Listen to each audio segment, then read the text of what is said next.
Santa arrived this morning with our vaccine. The special delivery days before Christmas is putting smiles on the masked faces of Northern Virginia frontline hospital workers. Yay! Thank you. ICU nurse Ann Manley sees the COVID vaccine as the first step out of an emotional 2020. When I think back on this year, my head kind of spins. It's, from the initial panic and fear to just extreme sadness and anger and exhaustion. The vaccine clinic for employees is a realization of a dream for INOVA CEO, Dr. Stephen Jones. It's a moment that we've been waiting for, and we weren't sure it was going to come. So each of these boxes has 975 doses. The hospital system received enough vaccine for nearly 10,000 people.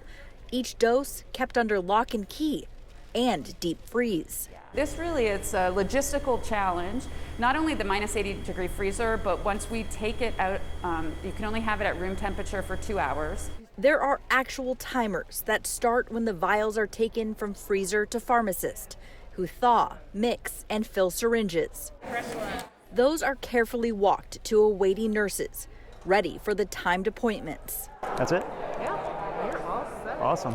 Respiratory therapist Dustin Seitz calls the first of his 2 shots hope during a pandemic nightmare. I'm glad to be a part of this. Dr. Eric Osborne continues to care for some of the sickest COVID patients and stepped away from the ICU to get his shot before heading back. I think it's definitely the beginning of the end. I think the end is still a long ways away. The initial group of around 5,000 INOVA employees are scheduled for their shot through the first week of January. They will need to come back 21 days later for their second dose. In Fairfax, Victoria Sanchez, ABC 7 News.